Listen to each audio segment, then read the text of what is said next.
نحمده ونصلي على رسوله الكریم۔ حضرت امام اعظم ابو حنیفہ رحمہ اللہ عنہ کا ایک دہریہ سے مناظرہ۔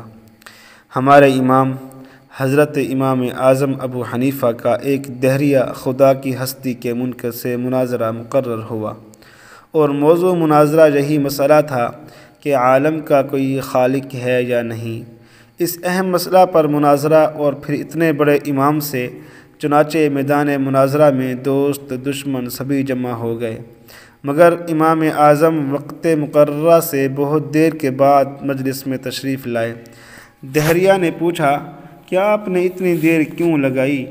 آپ نے فرمایا کہ اگر میں اس کا جواب یہ دوں کہ میں ایک جنگل کی طرف نکل گیا تھا، وہاں ایک عجیب واقعہ نظر آیا جس کو دیکھ کر میں حیرت میں وہیں کھڑا ہو گیا، اور وہ واقعہ یہ تھا کہ دریا کے کنارے ایک درخت تھا۔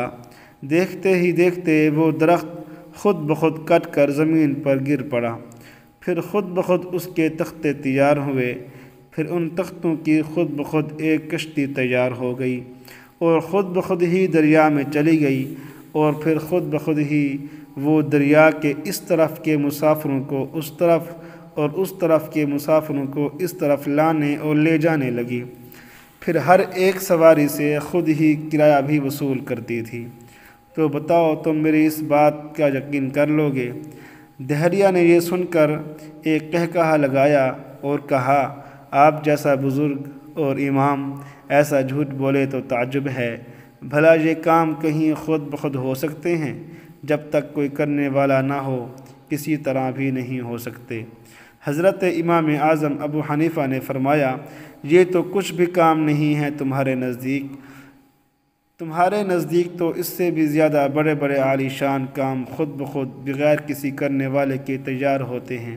یہ زمین، یہ آسمان، یہ چاند، یہ سورج، یہ ستارے، یہ باغات، یہ صدہا قسم کے رنگین پھول اور شیریں پھل، یہ پہاڑ، یہ چوپائے، یہ انسان اور یہ ساری خدائی بغیر بنانے والے کے تیار ہو گئی ہے۔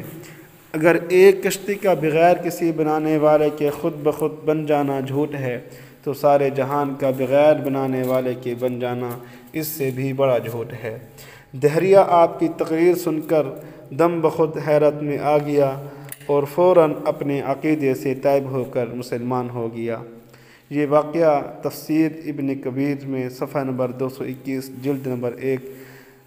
سبق اس سے ملتا ہے کہ اس کائنات کا یقیناً ایک خالق ہے جس کا نام اللہ ہے، اور وہ وجود باری کا انکار عقل کے بھی خلاف ہے۔